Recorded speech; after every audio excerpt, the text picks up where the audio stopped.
Sa aklat po ng Awit, Kapitulo 127, talatang 3, narito ang mga anak ay mana mula sa Panginoon at ang bunga ng bahay bata ay kanyang gantimpala. Pagpala po sumating sa muling pagkarinig ng kanyang balansa. Good morning po mga kapatid.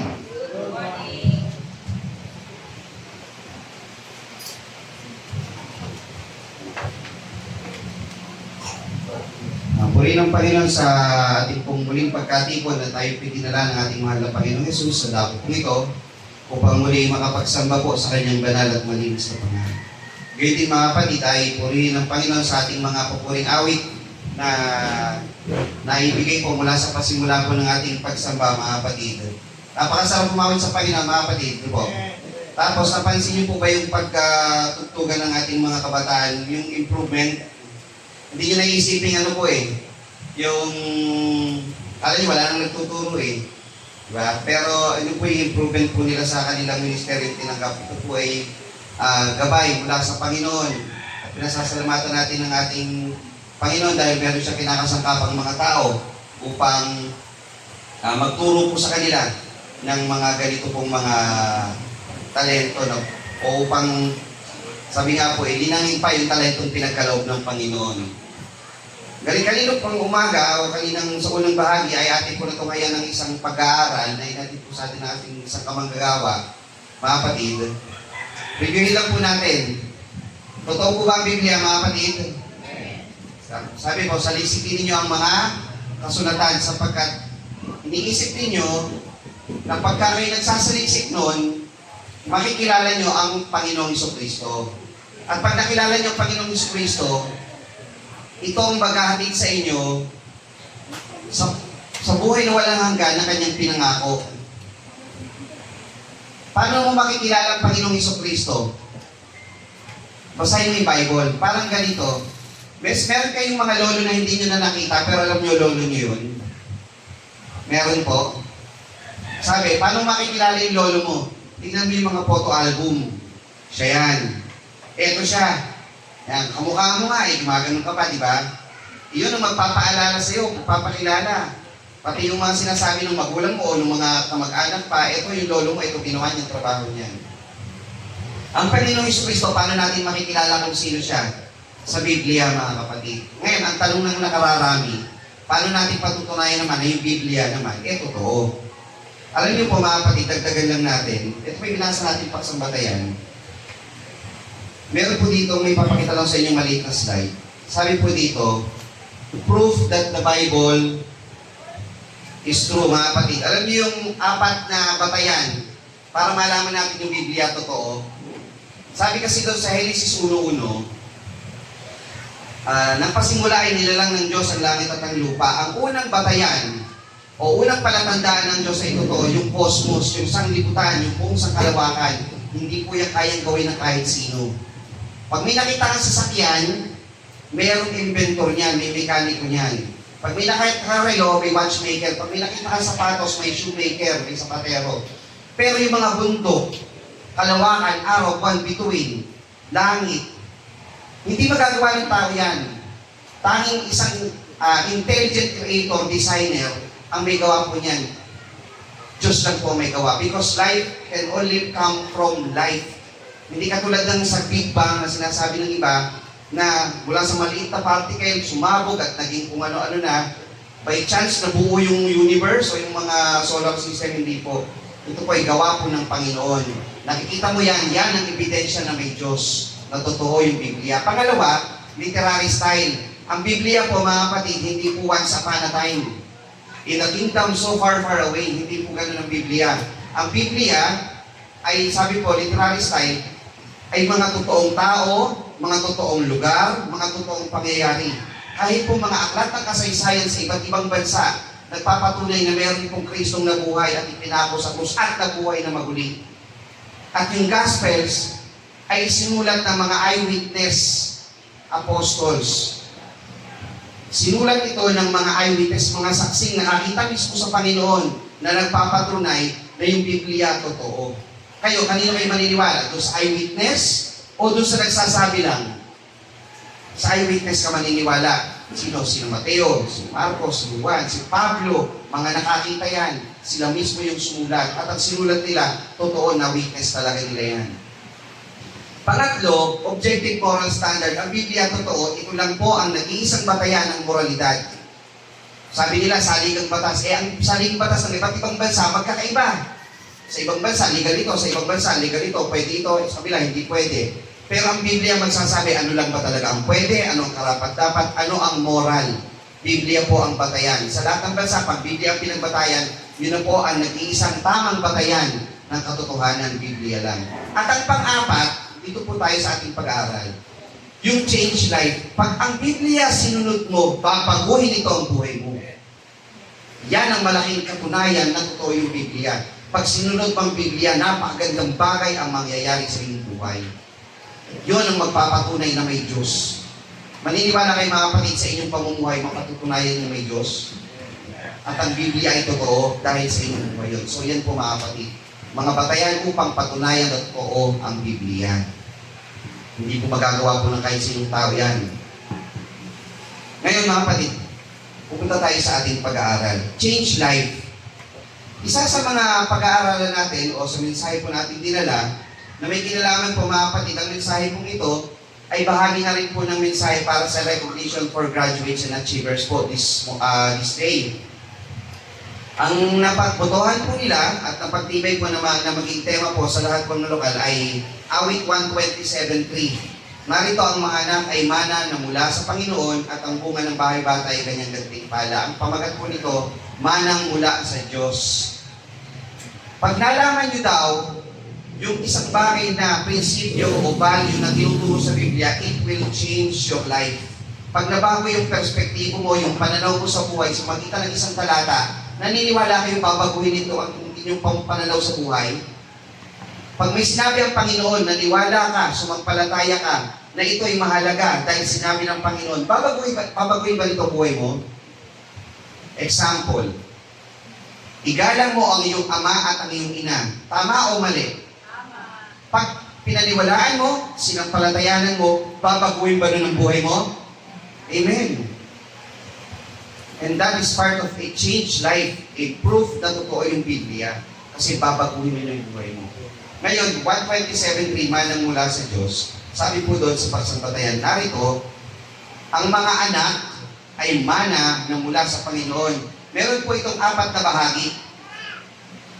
Kasi po, sabi dito, narito ang mga anak, that's number 1, yung anak. Pangalawa, yung mana. Pangatlo, mula sa Panginoon. Ano yung pang-4? Yung pinagbigyan ng anak. Which is sino po? Magulang. So, 4. Yung anak, yung mana, yung nagbigay, yung Panginoon, at yung magulang na binigyan ng gantimpala o ng anak. Ngayon, may lilinawin lang po tayo unang mga termino. Maganda po, sa umpisa pa lang, magkakasundo na tayo. Ano po ibig sabihin ng mana? Mana, pamana. Kaloob, regalo, ano pa? Ha? Binigay, yan. Ano pa?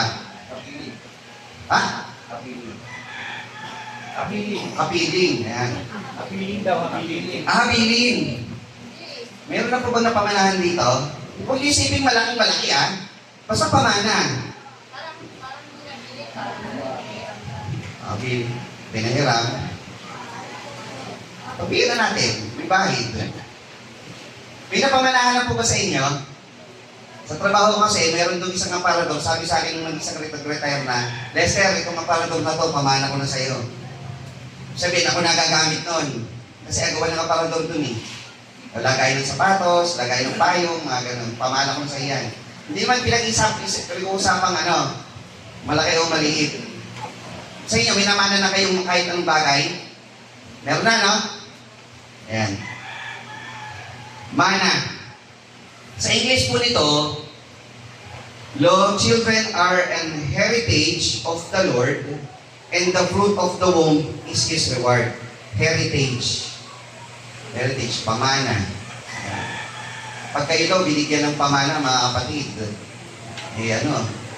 balita kami, mga eredero rito Totoo ba, may mga eredero dito, Kajun? May mga eredero daw dito. Pag babae, eredera. Pag lalaki, eredero. Meron daw dito eh. Eredero, eredera, yan. Tagapagmana. Ayan, parang ganda pa kayo. Pag naglalakad kayo, yan, eredero. Tagapagmana, di ba? Yan. Si Sedi yata yun eh. Tagapagmana ng Doring Court. Sa 61.5, ang sabi naman, For thou, O God, hast heard my vows, thou hast given me the heritage of those that fear thy name. Sa Tagalog, sapagkat dinilig mo, O Diyos, ang aking mga panata, ibinigay mo ang mana sa nangatatakot sa iyong pangalan. So yung mana, heritage, ibinibigay daw yun sa natatakot sa Panginoon. So tatanungin ko kayo mga kapatid, gusto niyo ba ng manang mula sa Diyos? Takot kayo sa Panginoon. Kasi daw, yung mga sa pelikula, sabi, pag hindi mo sinunod tong last will and testament, pag di ka natakot na hindi, wala kang mamanahin. Di ba? Panood nga may, pero sa araw ko lang kukwento yun, yung minana. Minana ito, lupa, bilyon, ito, negosyo, minana nung isang sobrang may maliit lang na susi, galit niya. Tapos pagdating sa dulo, yung susi pala, nung nabuksan niya na yung yung natatagong sa ilalim, naku, siya pala pinakamayaman. Ginudge niya lang kasi yung maliit na susi na yun. Pero kung sinunod niya, yung isa hindi na pamaraan, hindi niya sinunod yung last week. So sabi ng Panginoon, dindig mo, O Diyos, ang aking panata, ibigay mo ang mana sa nakatatakot sa iyong pangalan. Meron lang po tayong lilinawin, mga kapatid. Dito sa Apokalipsis, meron po ditong sinasabing manang natatago. Yung mana po na ito, hindi po ito heritage. Sa English po nito is hidden manna. Ito po yung mana ng pagkain. Mana. Hindi po mana. Pagkain po yan eh. Mana. Ang may pakinig ay makinig na sinasabi ng Espiritu sa mga iglesia ng ang magtagumpay, bibigyan ko ng manang natatago. At bibigyan ko ng isang batong puti. Nasa bato ay nakasulat ang isang bagong pangalan na walang nakaalam, kundi yung tumatanggap. I give to eat of the hidden manna. Kaya po doon sa Hebreo 9:4, doon sa kaban ng tipan, meron po yung tatlong laman. Ano po yung laman nun? Sisidlag nito na may lamang mana, tungkod ni Aaron na namumulaklak, at mga tapyas na bato ng tipan. Tatlo. Ano po yung mana? Sabi po doon, sisidlag ginto wherein was the golden pot that had manna. So, hindi po ito yung mana na heritage. Ano po yung mana na yon? Narito, nagsikain ng inyong mga magulang ng mana sa ilang at sila'y nangamatay. Mana sa ilang. For your fathers did eat mana in the wilderness and are dead. Kumain sila ng mana, yung kasama ng pugo. Mana. Pugo at mana. Hindi po mana. Mana. Ano po sila kasi hawig ng banggit sa kanang spelling sa Tagalog, pero sa English, double N yung mana. 127.3, narito ang mga anak ay mana mula sa Panginoon. Diba ito po mana na tinutukoy natin? Heritage. Mana. Hindi po yung mana o mana na pagkain. O mana, heritage. Bigyan po natin ng sabi natin kasi the Bible will change life. Sa statistics, mga kapatid, PNP sa Pilipinas, Women and Children Protection Center, ay nakapag-report mula January to December 2022. Nakapag-aresto sila ng 15,892 na mga batang may krimina. Batang may krimen. 15,892 noong 2022. Undergoing diversion sila at the police level, 9,502 turnover sa local social welfare. Yung 1,806, nilagay naman sila sa police level. Sabihin, yung mga nasa tamang gulang, kulong.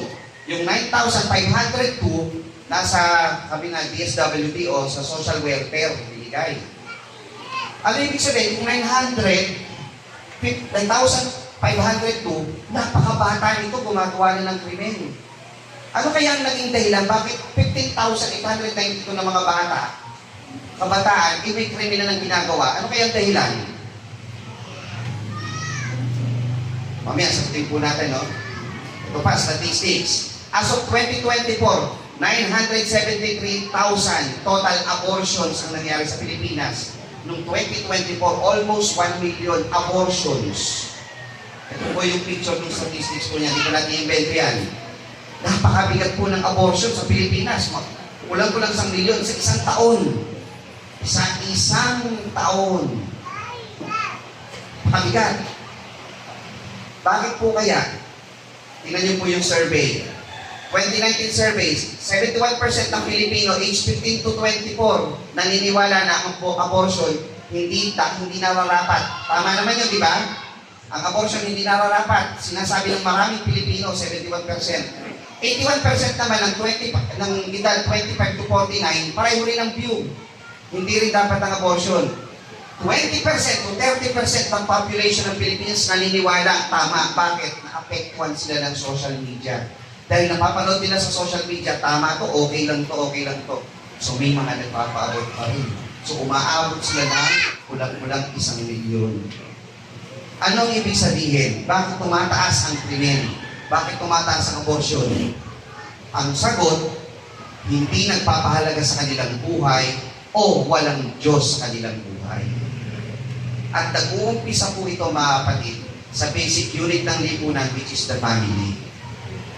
Pag ang family, mga kapatid, yung survey na ito, yung 71%, hindi ko lang po muna nilagay, 71% at 81% ng sumagot po na ito ay hindi nararapat ay kabilang sa mga Kristiyanong pamilya.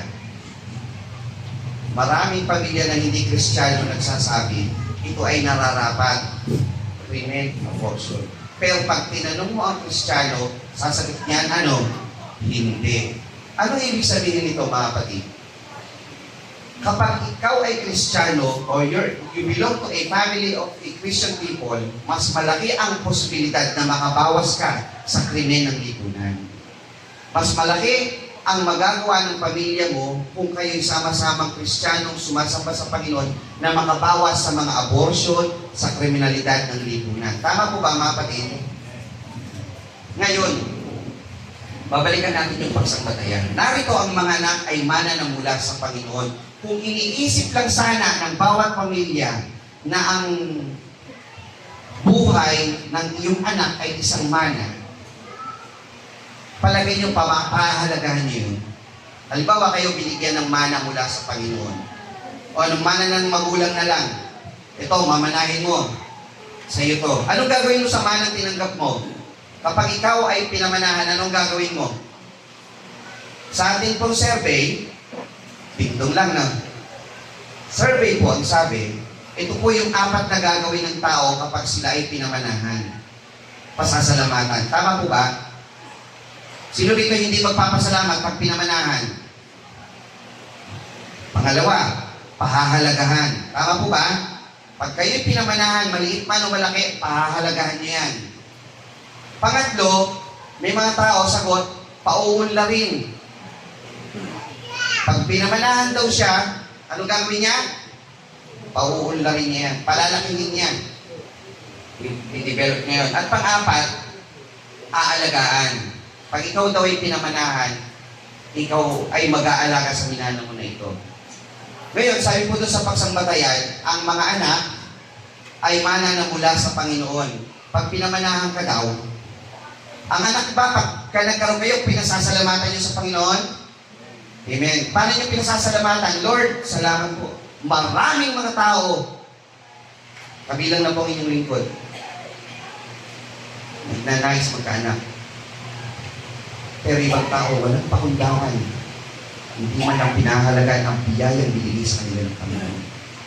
Kaya dapat kayo, pahalagahan niyo ang bawat anak niyo. Dahil yan ay maning mula sa Panginoon. Pahalagahan. Kung pinahalagahan nyo ang manang nanggaling sa Panginoon, i-dedicate nyo sa Panginoon.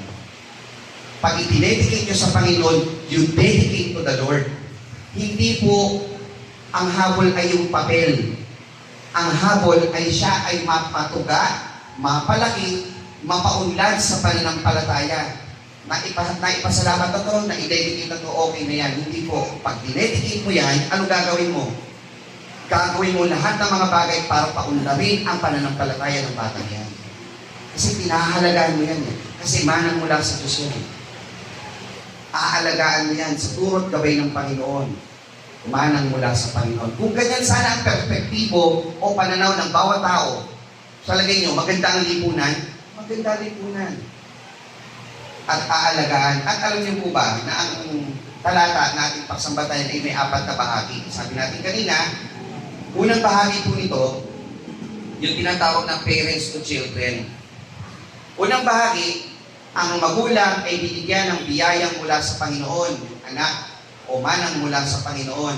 Sabi po dito, kung ang Diyos ay nagnanais ng lahing maka-Diyos, gaya ng kanyang sinabi sa Malakias 2.15, sabi po doon, kanyang hinahanap ang lahing maka-Diyos, kaya ingatan ninyo ang inyong kalooban. Ang Diyos ba naghahanap ng lahing maka-Diyos? Kayo po ba ay lahing maka-Diyos? Anong gagawin niyo upang mapanatili natin ang lahing maka-Diyos? Nagbigay na ang Diyos ng mga gabay. Saliksikin niyo ang mga kasulatan. Sapagkat iniisip ninyo na sa mga iyon ay magkakaroon kayo ng buhay na walang hanggan. Ano ang sinasabi ng kasulatan?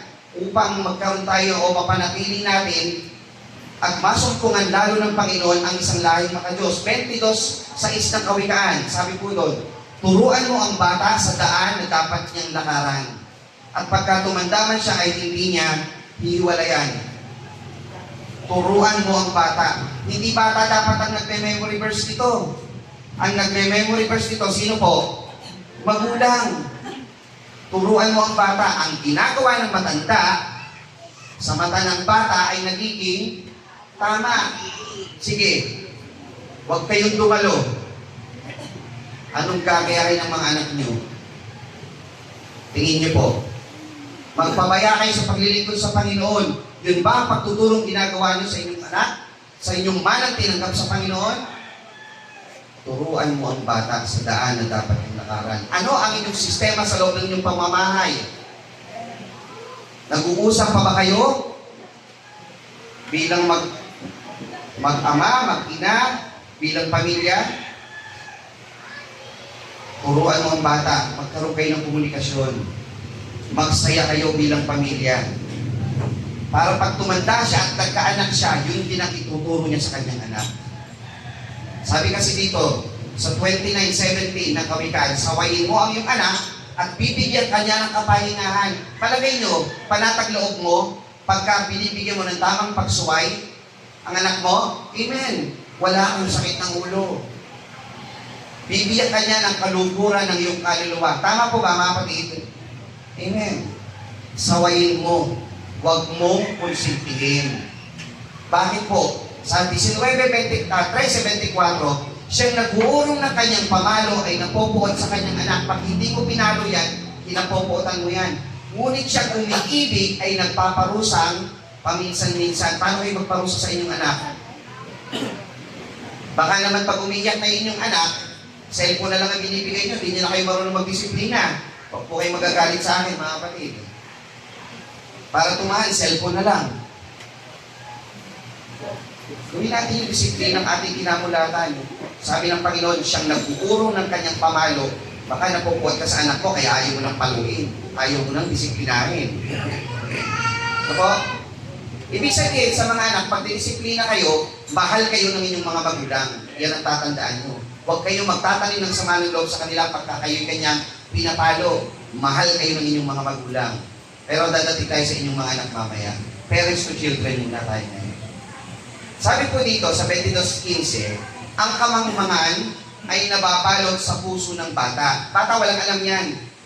Ngunit ilalayo sa kanya ng pamalong pagsaway. Walang alam yan.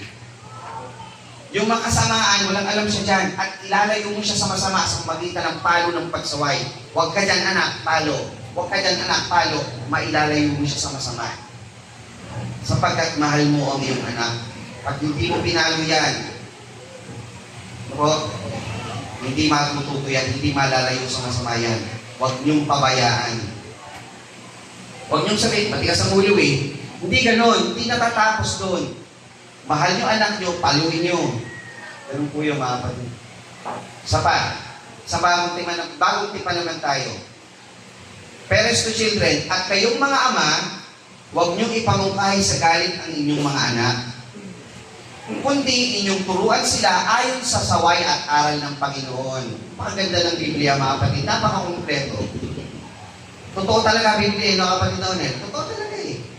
Huwag nyo ipamungkay sa galit. Huwag puro galit. Turuan nyo. Ayon sa saway at aral ng Panginoon. May reseta ang Biblia kung paano ang mga anak ay didisiplinahin. Ito sinasabi ng Panginoon. Ito sinasabi ng Panginoon. O mas madali, galing mo sila rito sa kapilya, makinig ng salita ng Panginoon, matutuyo. Pag yung bata, laking kapilya, malaki ang tsansa, magiging mabuting mamamayan at mabuting Kristiyano yan. Totoo po ba yun? So, parents to children, tandaan po ninyo, handle them as a heritage. Ang mga anak po natin, hawakan natin, panghawakan natin sila bilang isang kayamanan, pahalagahan, alagaan, paunlarin. Nurture them, love them. Ang bata po, ang anak ay hindi isang liability. Ano ibig sabihin nun? Hindi ang bata ay sagot sa iyong kahirapan kagaya ng paniniwala ng mga iba't ibang mga tribo. Pag nagkaanak, ay, yayaman ako. Pag napalaki ko to, ito na yung magsusustento sa akin. Hindi po ganon ang anak. Ang bata ay regalo mula sa Panginoon. Aalagaan mo yan, palalaki mo, paunlarin mo. Hindi yan ang sagot sa kahirapan mo. Hindi para singilin mo yan pagdating ng panahon. Kasi yun ang pili ng Panginoon, manang mula sa Diyos yan. Ngayon, kung yung bata, sabay, mamaya na tayo dun sa anak, sa magulang muna tayo. Show them the essence of dedication. Kapag dinedicate mo ang anak mo, pangatawanan mo yung pag-dedicate mo sa anak mo. Kasi ano ba yung pag-dedicate? Inahabilin mo siya sa Panginoon, ibinibigay mo siya, ipinagkakaloob mo siya sa Panginoon. O nasan yung pinagkaloob mo, dinedicate mo sa Panginoon? Wala. O asan yung sinasabing dedication? Hindi po yung papel ang habol natin, mga kapatid. Ang habol natin, maituga natin siya sa gawa ng Panginoon. Maging wake-up call po yun. Hindi papel ang habol natin. Oo, may mga bagay na hinahanap natin yung papel dahil kailangan ng gobyerno sa pag-enroll sa mga indigenous people na kapatiran. Pero ang pinakapangunahin dito ay mapalaki mo siya ayon sa kalooban ng Panginoon. Be the example. Be the model. Parents, be the example. Be the model Christian to them. Maging mabuting Kristiyano ka sa harap ng iyong mga anak. Dahil kayo ang pinakatitignan ng inyong mga anak. Pangalawa, mga bata, children as a heritage. O, doon muna tayo sa pagiging mana muna, hindi yung anak sa magulang. Sabi dito, alalahanin mo rin naman ang may lalang sa iyo sa kaarawan ng iyong kabataan. Bago dumating ang masamang araw at mga taon na lumapit, pag kayo sasabihin, walang kaluburan sa mga iyon. Habang nasa iyong yung lakas, kayo po ba, mga kapatid, iniisip nyo ba, mahalaga kayo? May part ba kayo sa buhay sa mundo, sa lipunan? May part ba kayo sa gawain sa Panginoon? Habang may lakas tayo, mga kapatid, gamitin natin sa paglilingkod sa Panginoon. Tayo yung mahalaga. Bakit po? Sabi kasi dito, bago kita inanyuan sa tiyan, ay nakilala kita. Tayo daw, bago daw tayo, o lahat tayo, kahit mga magulang, kahit kayong mga magulang, tumaan din kayo sa pagiging anak. Lahat kayo tumaan sa pagiging sanggol. Lahat tayo dumaan sa pagiging nasa tiyan ng bawat ina ng bawat isa sa atin. At bago tayo inanyuan sa tiyan ng ating mga ina, nakilala na tayo ng Panginoon. That's how special you are to God. You are created by God. Sapagkat iyong inanyo ang aking mga lamang loob, iyo akong tinakpan sa bahay bata ng aking ina. Hindi ba siya lumalang sa akin sa bahay bata, ang lumalang sa kanya, at hindi ba iisa ang humugi sa atin sa bahay bata? Lahat tayo nilalang ng Panginoon. Lahat tayo hinubog sa tiyan ng ating bawat ina. Ibig sabihin, mahalaga tayo sa Panginoon. We are made by God. Kayo'y magsipakinig sa amin, o mga pulo, at inyong pakinggan, ninyong mga bayan sa malayo. Tinawag ako ng Panginoon mula sa bahay bata, mula sa bahay bata ng aking ina, binanggit niya ang aking pangalan. Hindi ka pa pinapanganak, alam na ng Diyos ang pangalan mo. That's how special, that's how loved you are by God. Mahal ka ng Panginoon. So kayo mga kapatid, kung nyo isipin, yung mga bata lang yun, pati kayo yung mga magulang, dahil tumating kayo na maging fetus, maging baby. sa sinapunan ng bawat ina. Kaya nga po sabi dun sa Galatia 1:15, ngunit nang mabilingin ng Diyos na siyang sa akin ang nagpukod, buhat pa sa tiyan ng aking ina, at ako'y tawagin sa pagitan ng kanyang biyaya. Tayo ba mga kapatid ay tinawag sa biyaya ng Panginoon? Mula pa sa bahay bata. Tinawag tayo mga kapatid. Hindi lang si Pablo yan. Kung kayo naniniwala na ibinukod na kayo ng Panginoon, dahil doon po sa Epeso, tayo nilalang sa mabubuting mga gawa ng Panginoon. Unang Timoteo 4:12. Kaya naman, huwag hamakin ng sinuman ang inyong kabataan. Kundi ikaw ay maging uliran sa pananampalataya, sa pananalita, sa pamumuhay, sa pag-ibig, sa pananampalataya, sa kalinisan. Kung iniisip ko at ikaw ay sumasampalataya na mahalaga ka, ikaw ay ginawa ng Panginoon, huwag mong hahamakin yan, huwag mong ipagbahala, huwag mong ikakahiya na ikaw ay gawa ng Panginoon. Kundi maging uliran ka sa magitan ng iyong pamumuhay. Pananalita, pag-ibig, pananampalataya, sa kalinisan, patunayan mo na ikaw ay Kristiyano. Patunayan mo ikaw ay gawa ng Panginoon. At maluluwalhati ang Diyos sa pagitan ng iyong kilos. Kaya naman, sabi dito sa number 2, children are a heritage from God. So tayo mga kapatid, panindigan natin, we are a treasure. Tayo mahalaga. Tayo ay gawa ng Diyos bago pa man tayo ipanganak. So ang gagawin natin, be productive. Kaya nga may okasyon tayo ngayon eh. Ano yung recognition mga kapatid? Kung tayo ay graduate, may na-achieve tayo sa school, sa pamayanan, may award ka na natanggap sa inyong bawat hanap buhay, kinilala ka ng iyong lipunan, kasama sa pagiging productive mo yan eh. Hindi ka kasi Christian by Sunday. You are Christian all through your life, every day of your life. Ikaw ay full-time Christian. Kapag Lunes, Kristiyano ka pa rin. Ipinamumuhay mo pa rin yun. Be productive. Kaya pag nakikita ka ng kapwa mo ng Lunes, Martes, Miyerkules at iba't ibang araw, productive kang na ipapakita mo na ikaw ay Kristiyano. Pag meron kang mga bagay na nagagawa, like itong recognition, ibig sabihin, pinahalagan mo yung buhay. Ano gusto mong recognition? Ito na po ang dami ng iyong mga nanakaw, napatay. Ganito ka lang karaming beses nakulong at nakalaya. O gusto mong parangal? Musakit sa school, anay sa pamayanan, ginagalang ng kapwa. Anong gusto nyo mga kapatid? Pamili kayo ng parangal nyo. Diba? Be productive, be active, show you are a Christian. At sa huli, you will honor God. Dahil sa bawat kilo sa araw-araw ng iyong buhay, napaparangalan mo ang Diyos na may dalang sa iyo. Pangatlo, children to parents. Kanina, mga magulang sa anak. Ngayon, anak sa magulang. Sabi po dito, mga anak, magsitalima kayo sa inyong mga magulang sa Panginoon. Sa lumang tipan, igalang mo ang iyong ama at ang iyong ina. Ngayon, magsitalima, hindi lang basta igalang. Gumalang ka na, sumunod ka pa, mahalin mo pa. Yung magsitalima, napakalawak po niyan. Ito'y matuwid. Igalang mo yung ama at yung ina na siyang unang utos na may pangako. Ito yung kauna-unang utos sa lumang tipan na ang sinabi, ang pangako nito upang yumaon kang mabuti at ikaw ay mabuhay ng malaw sa lupa. Pag sinunod mo ang payo ng iyong magulang, huwag ka masyadong magpagabi. Ano mangyayari sa'yo? Mas malaki ang chance ang safe ka. O sige, pagabi ka ng pagabi, lakad ka ng lakad dyan. Nabalitaan niyo dito sa Antipolo, yung 14 anyos o 16 ba yun na umuwi? Sinakay sa tricycle? O, saan dinala? O, muntik na yun. Kaya huwag kayong mag-isa. Huwag kayong lalakad ng gabi mag-isa. Magsitalima kayo sa ipinapayo ng inyong magulang. Hindi yan sa inyong ikapapahamak, kundi sa inyong ikabubuhi. Huwag niyong masamayin na kayo na sesermonan o nasasabihin ng inyong mga magulang. Bahagi yan ng kanilang pagmamahal sa inyo. Tandaan niyan. Mga anak, magsitalima kayo sa inyong mga magulang sa lahat ng mga bagay.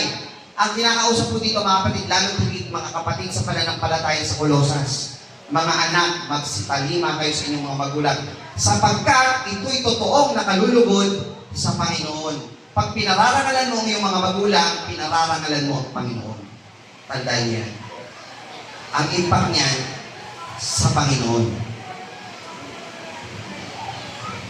Colosas 3:20. Ngayon may papapanood po ko sa inyo mga kapatid. Kapatid na Noel, pakikis nyo yung sana.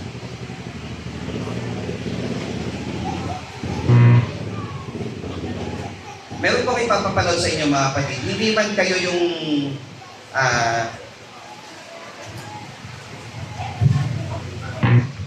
hindi man po kayo yung sa ganitong sitwasyon, hindi man ganito katanda ang inyong mga magulang. Medyo may halong humor mga kapatid, pero sana po, panoorin yung mabuti at tingnan mabuti kung ano po yung mensahe ng video na ito.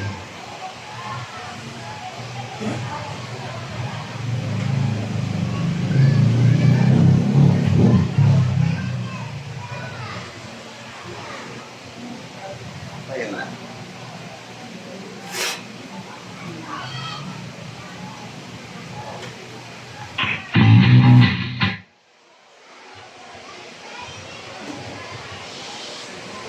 Kaya yung mag-play dito.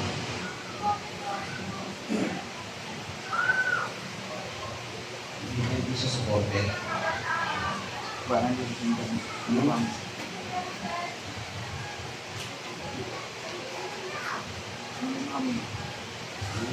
Tumunog lang ito.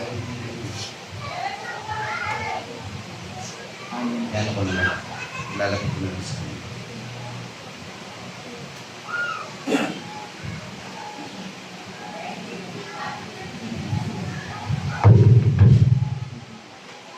Plan B tayo, plan B. Sana po mga kapatid ay makita po ninyo maigi kahit maliit siya.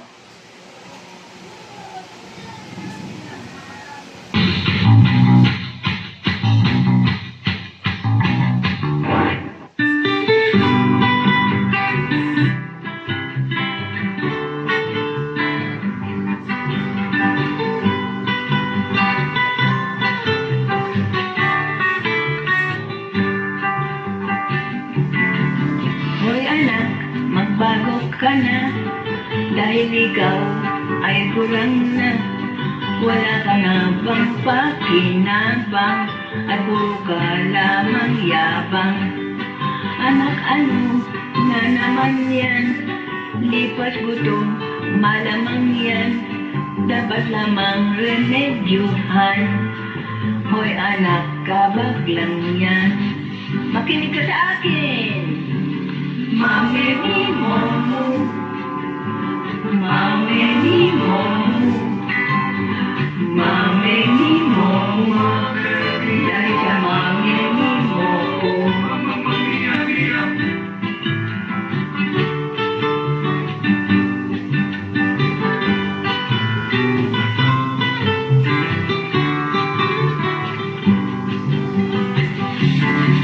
Kailan ka ba magtitino?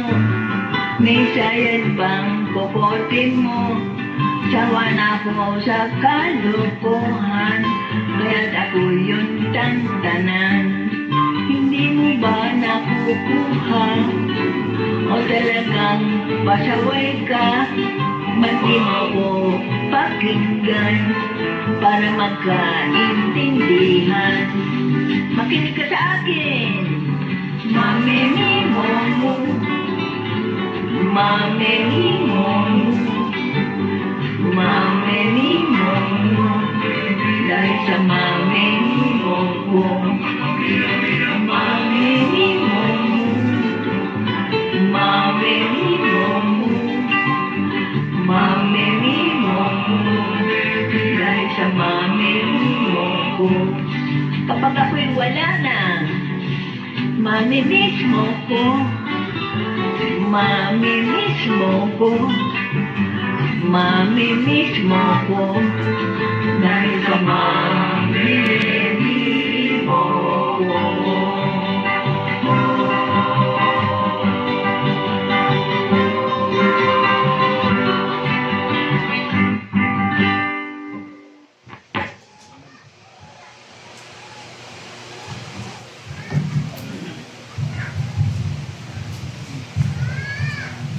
Mga kapatid, po lahat ng tao sa mundo ay namuhay na may hinagis ng magulang.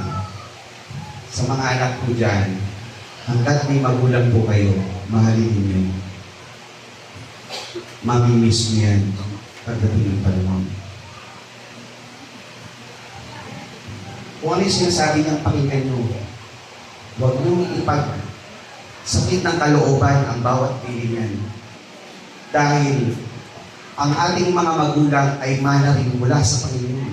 Hindi lahat ay nagkakaroon ng pagkakataong may mayakap na magulang. Tandaan niyo.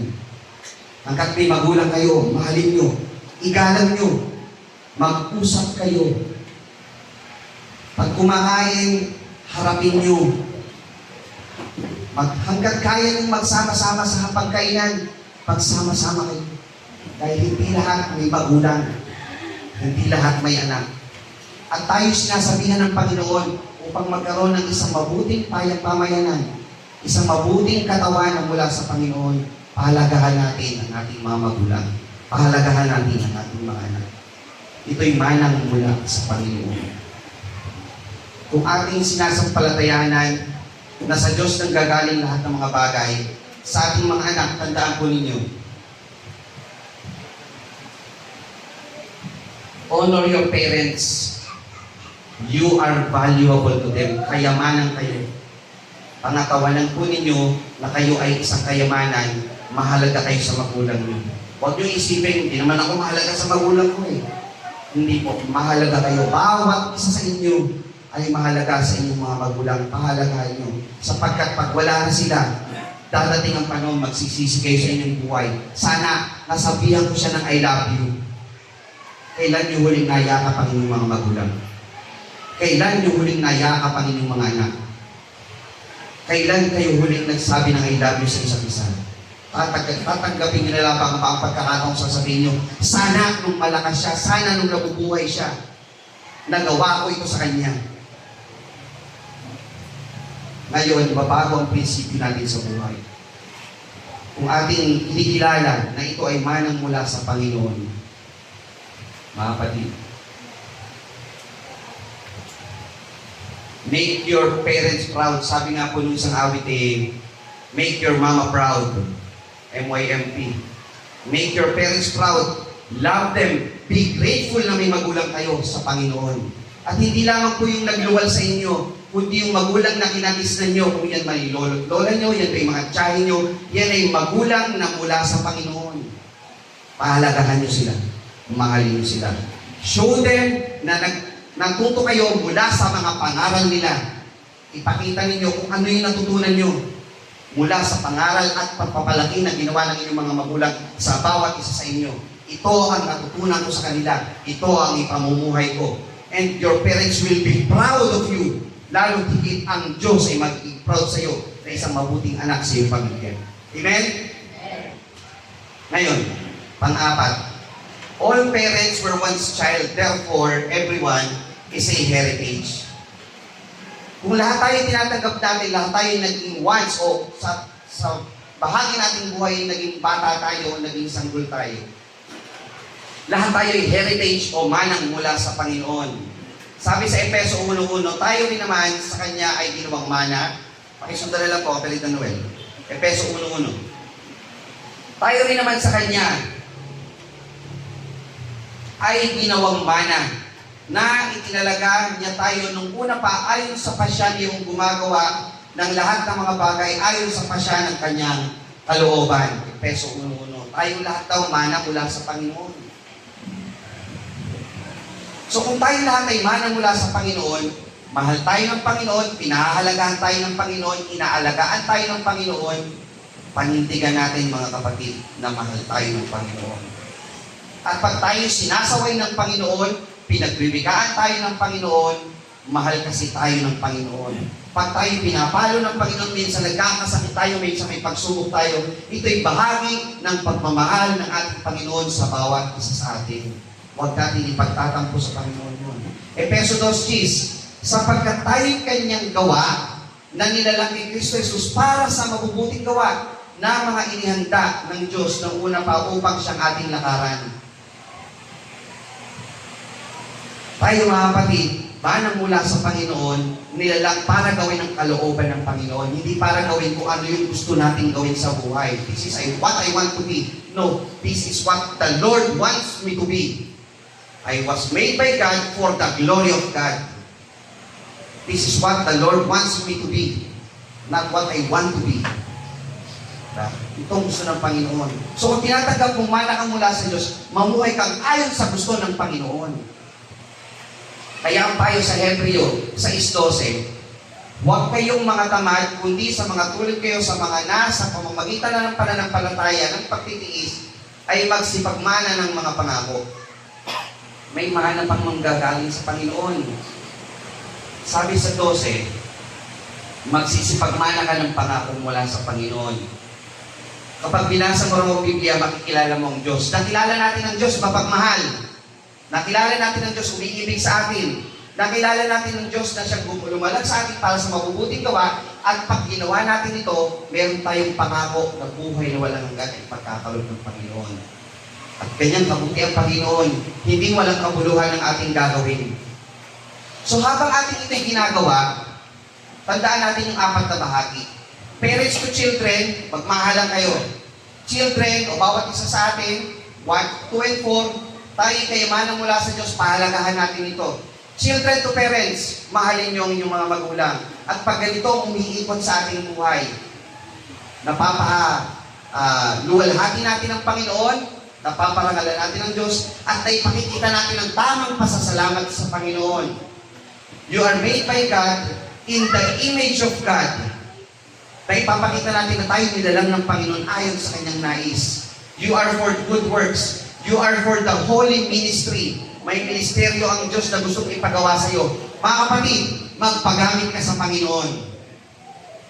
At panghuli, mga kapatid, kayo sa ating panahuhin, we may not started good. Hindi man tayo nagsimula ng mabuti. May background siguro tayong masama o hindi maganda nung umpisa. Pero we will end well. Ang mahalaga ay yung ating wakas na tayo nasa piling ng Panginoon. Magmahalan tayo mga kapatid. Ang unit ng pamayanan, which is the family, pag ito'y nabuo natin naaayon sa kagustuhan ng Panginoon, magsisiguro natin ang sabi ng Panginoon, narito, ang mga anak ay mana na mula sa Panginoon. Amen? At ang bunga ng bahay bata ay ang kanyang gantimpala. Ang Panginoon ang magpapala sa bawat isa sa atin. Pagsunod natin ang kagustuhan ng Panginoon, sapagkat tayo lahat ay manang mula sa Panginoong Diyos. Pagpapala po sumatin sa pagpapalin pagkakit ng mga kadalang salita. Magandang umaga po sa inyo lahat. Tayo po'y tumindig, awitin po natin ang tinapay na lang.